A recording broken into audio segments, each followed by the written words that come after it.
Welcome to Kinder Hospital Podcast. I'm your host Srivalli today.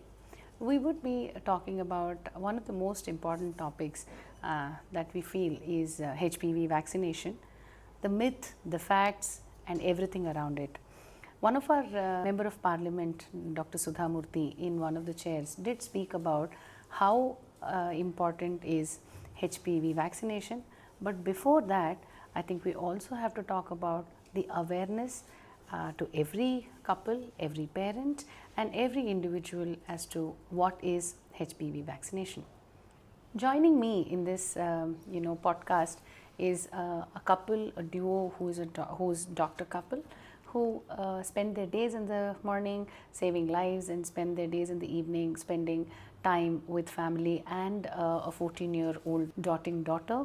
I also would like to say that this couple not only do encourage awareness but also are ones who have taken it and they have taken this as an experience and would love to talk about it. Introducing Dr. Shashidhar, the anesthesiologist who is practicing in NHS from England.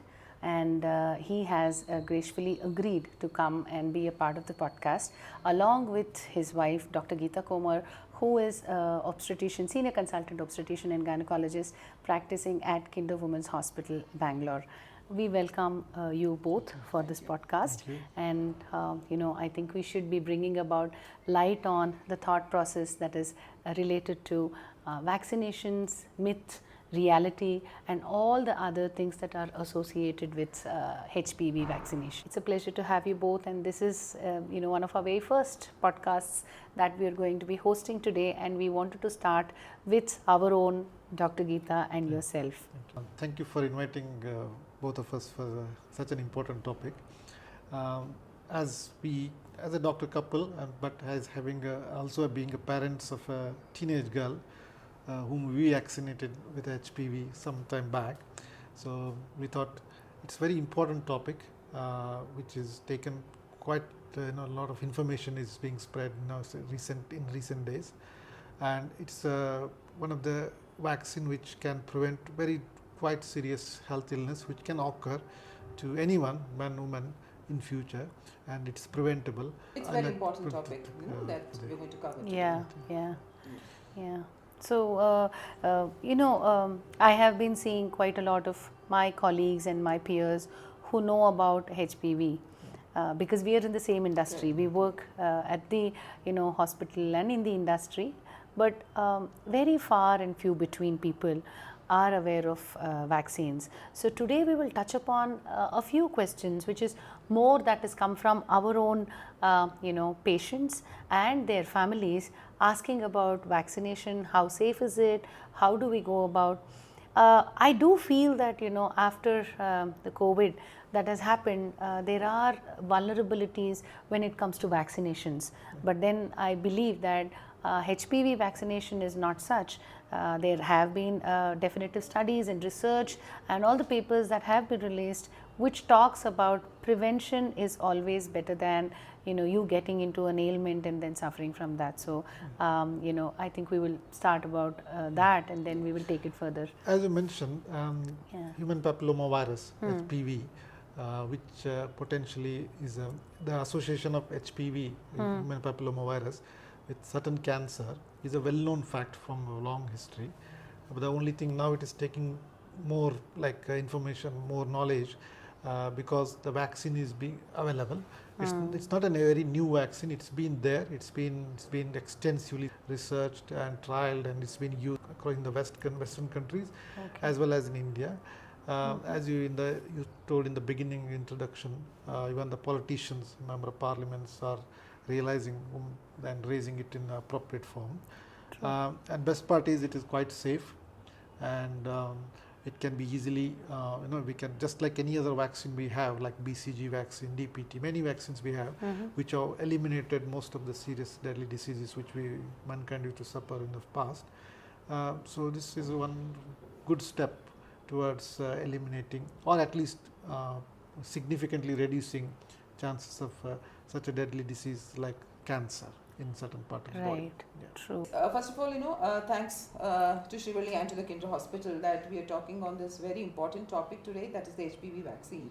And as my husband rightly said, HPV is not something which is uncommon, rather the awareness of it which is uncommon, not the disease per se. So HPV is what? It's basically it's a human papillomavirus.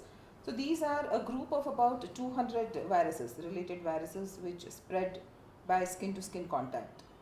And to say how common it is in India itself, the recent studies have said that about 60.3% of the women harbor the infection.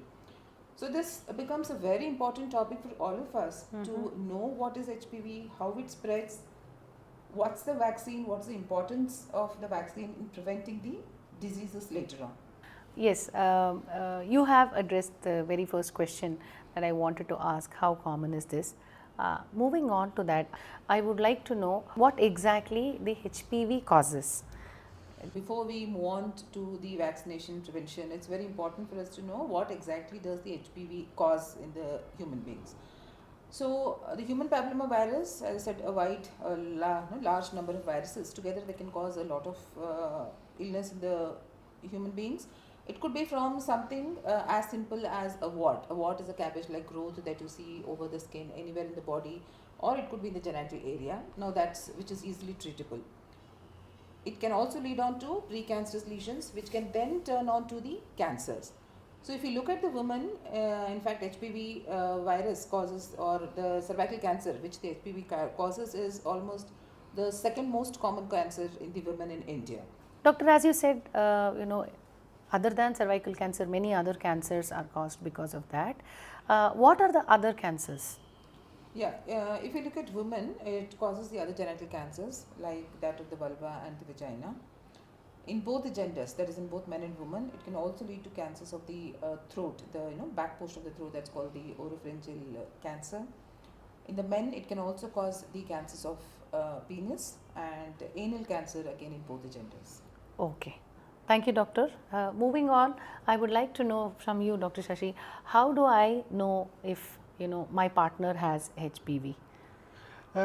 Actually, it is so most of the patients who have HPV, they don't have any symptoms. Okay. So it's very difficult to say if I have a symptom. Okay. If someone has developed some conditions like warts, genital, and when you test, then you might find. So for women, there is a screening test. That's why they do the screening test very commonly. That's called pap test, which will show whether you have a HPV in you or not. But otherwise, unless there are really symptoms, any growth or anything, it's very difficult to know if I have a HPV. Okay. What do I do if my partner has HPV? Yeah, so once somebody is diagnosed, it could be your female partner who is diagnosed with HPV as a part of a routine pap smear testing, or you've had a wart and then the male partner is tested. What is important is an open communication between the two, because once one partner develops, it's easily transmitted to the other. Okay. And the main way of transmitting the virus is sexual contact. Okay. And other skin to skin contact, so the sexual activity could be either the vaginal sex, or it could be the anal sexual activity, or the oral. So barrier contraception is very, very important in preventing the transmission between the partners. If HPV is common, why don't we hear about this like any other virus? There is so much of talks about other vaccinations that are given, and we know that because of certain viruses it is caused. But HPV has not been given that much of a light, or why do you think it has not been that common discussion? There are a couple of reasons for this basically. First is, as I mentioned in the beginning, it's very symptom, you won't even know that a patient has, somebody has a HPV or no symptoms, so you may not know much. Secondly, because as Dr. Geetha was saying, this transmission route is skin to skin, basically sexual route. So this particular thing is kind of a stigma attached to it. That's why it is not talked much about it. So only when here, and only when someone develops some growth or something, then only when you go to hospital he'll come to know that it's about it. So and also because of lack of information about all this, so it's been so many years, so it's not been much in the public domain. So only in the last few years people are more aware about what is happening HPV, and now that a vaccine is available, So it's talked about more. Okay. Talking about the vaccine, who should get the vaccine and at when should they get it rather? I would like to know that from Dr. Geetha. So as we just spoke, HPV can cause cancers in both men and women. So the HPV vaccine is actually recommended for both men as well as for women. Now coming to the age group, the recommended age group starts both in the young teens, boys and girls, from the age of 11 to 12. It can be given as young as the age of 9. So below the age of 15, the dosage recommended is 2 doses at 0 and at 6 months. After the age of 15, it can be given till the age of 45, and after the age of 15, it needs to be given in 3 doses. That would be a 0 dose 2 months later and 6 months later. Why should my daughter get the HPV vaccine, and how do we talk about it to our children, especially the teens? It's a very important question, as you asked rightly. Basically, why it is given at certain age for the girls is because it is most effective when it is given much before they exposed to this virus. That's why when they became cross like 14, 15 and then they start going to the college and all. So before they get exposed, whatever means of contact, so better to give when they are this age so that it's most effective. Breaching the subject of vaccine to a young teenage girl, and I know it's very tricky because it's associated with contact, skin to skin contact, sexual contact. So I would say we should first just explain it's like a vaccine like any other vaccine, and focus on the positive side of it, because it can prevent a deadly disease like cancer, so many cancer. And also just highlight that it is just, instead of remove the stigma, just say focus on it is safe, it is trialed all over the world, and it has been extensively used. So just like accept vaccine like any other vaccine you have taken in the life. So take this action, and it will, in the long term, it will prevent cancers, and it has got a huge health benefit, and it's quite safe as well. So that it makes it more easy to explain to the kids. Yeah. Wow, wonderful. This is so very important, Dr. Shashi. I have always spoken about, to my daughter about her skin routine, hair routine, how she has to conduct herself. But I think now it's time for me to talk about, what is the importance of HPV vaccine. And like you rightly said, if we move the stigma out and if we talk, and I think this current generation of parents are quite optimistic about the thought that we should talk about it and we should start from home. So I would say charity starts at home, and I will go back home today and talk to my daughter about the vaccine. That's good. As you were talking about this topic, and then you also told that vaccines can be taken as young as at the age of 9. Why does it have to be at that young age, and at what age can one take it as well? Like, is it relevant, or is the efficacy great when you take it after you have skin to skin contact? And definitely at the age of 9, why do you recommend? Yeah, that's a very important question to be answered, because a lot of parents do get spooked out about the fact that the HPV vaccination is given at such a young age. Now, there are two important factors. Now, one is the immunity. Now, it is known that when a vaccine is given in the younger age group, the immunity that the kids get is much better compared to when the vaccine is given in an adult. And now coming to the question whether the adults can take it, as I already said, it can be given up to the age of 45, even in somebody who is already exposed to the HPV. And I'll again go back to what we spoke in the beginning. The HPV is a group of about 200 viruses, and the vaccine, depending on which one you have taken, will cover either 4 or 9 viruses as they are currently available. And as I already said, the vaccine can be given up to the age of 45, even after the people have been exposed to the HPV. Now that's because they may not be exposed to the type of the virus which the vaccine covers. So from the age of 9 or 11 to 12 until the age of 45, the vaccine can be taken by both men and women. Thank you, Dr. Geetha. Moving on to the next thing I would like to know from Dr. Shashi is that if my daughter has to take vaccine and if she has allergies, is it safe for her to take them? HPV vaccine is quite proven to be a safe vaccine. If someone has a minor allergies like some egg allergy or dust allergy, pollen allergy, some skin allergy, they can still safely take the vaccine. However, if someone has very severe allergy to some specific medications or injections, or someone is allergic to yeast because the vaccine contains yeast. So then they have to consult a healthcare professional like doctor and then take second advice and then proceed with vaccine. Otherwise, it is safe for our common allergies. Moving on to the next segment of questions, I'd like to know from Dr. Geetha, can a pregnant woman take HPV vaccine? So it's not recommended to take the HPV vaccine during pregnancy. However, if someone has already started the dose, you've taken the first dose and the second dose, and then you become pregnant, then you have to interrupt that particular dose scheduling and take the third dose after the pregnancy, that is after you deliver the baby. Doctor, I've heard about, when you take vaccine, there are some illness or you have some kind of reactions or some things like that. But tell me, what exactly does it happen? What kind of illness does one have after taking the vaccine? HPV actually is a safe vaccine. It does not cause any major reactions or anything. It may cause, like any vaccine injection, pain at the site, sometimes minor reaction, sometimes immediately after injection some people may feel little giddy. So 10 to 15 minutes they have to rest at the site, but otherwise there is no major reaction proven. It is quite safe. It has been used extensively all over the world. HPV vaccine still be effective after you are sexually active, doctor? Yes, I mean, it is still effective to take the vaccine even after you are sexually active, because as we discussed, there are about 200 types of HPV viruses, and the vaccine covers the most important cancer causing viruses. So you may not be exposed to the particular viruses which the vaccine contains, so it is still very relevant and safe to take the HPV vaccine even if you are sexually active.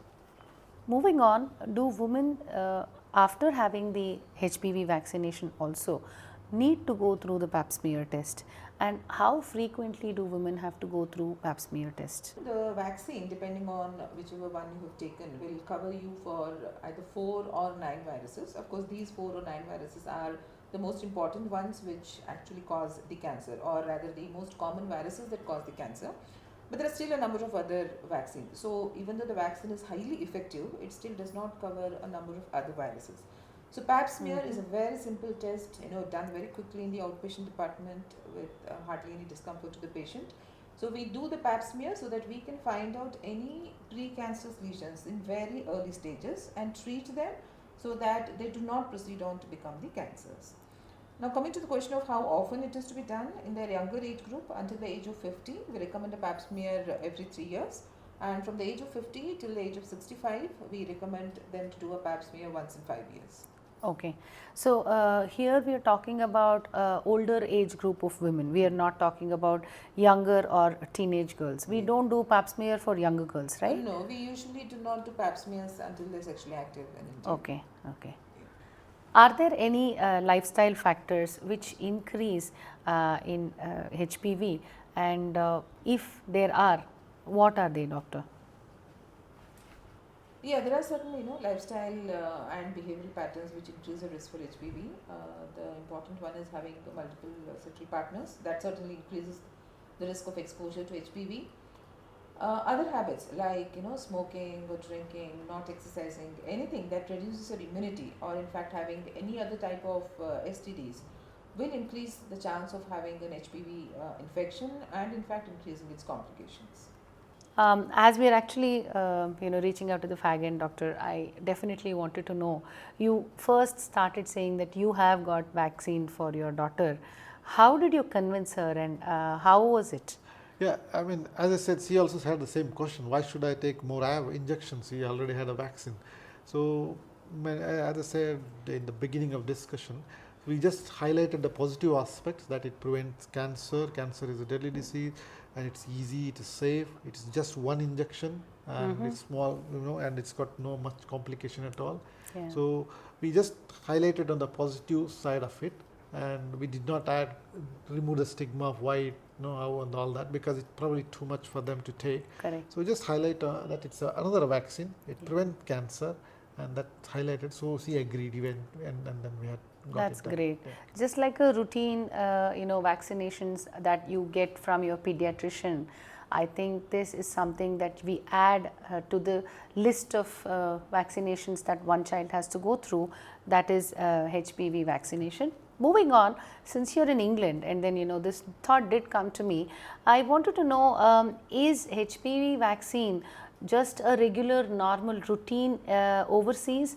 As us, in India, we have to talk about it more and more and we have to bring about awareness. But how is it back in England, sir? So there also a lot of awareness programs are being conducted because it's a continuous process. Okay. Though certain because the system slightly it's different works with GP practices and district nurses. True. They are had spread awareness. It's been made a part of a routine vaccination. So most of them the acceptance level is high because people are more aware, and still there also, just like here, a lot of awareness program keeps happening. I think a message that I have to take back home would be bring awareness with more and more and word of mouth, so that people get to know about it and they reach out to the hospitals and get to know how can one go through the vaccinations. So what did we learn about the HPV vaccine today? Now the most important point is it's very safe, it's an effective vaccine, and we also learned the age group that it can be given, right from the teenagers of 11 to 12 until the age of 45 years. Okay, great. That was an incredible session that we started today. Today Kinder was hosting its very own and first podcast, and I did it with our own doctors, and I am grateful and thankful for Dr. Shashi, who has come all the way from England and supported in this cause as a parent, and of course Dr. Geetha, who has come and graciously agreed to talk about this topic. What are the things that I'm taking back home, and I want to tell all my friends, is that one is the vaccinations are easily available, and you just have to reach out to your physician and especially gynecologist and consult them over and get the vaccines done at a comfort and luxury. Also, for further such questions that has to be answered and information that has to be given out, I definitely would request you to send out all your questions to the Kinder Women's Hospital Instagram page, and we would be more than happy to address it all for you. Thank you, and we will be signing off today. Thank you both. Thank you. It was a wonderful session. Thank you.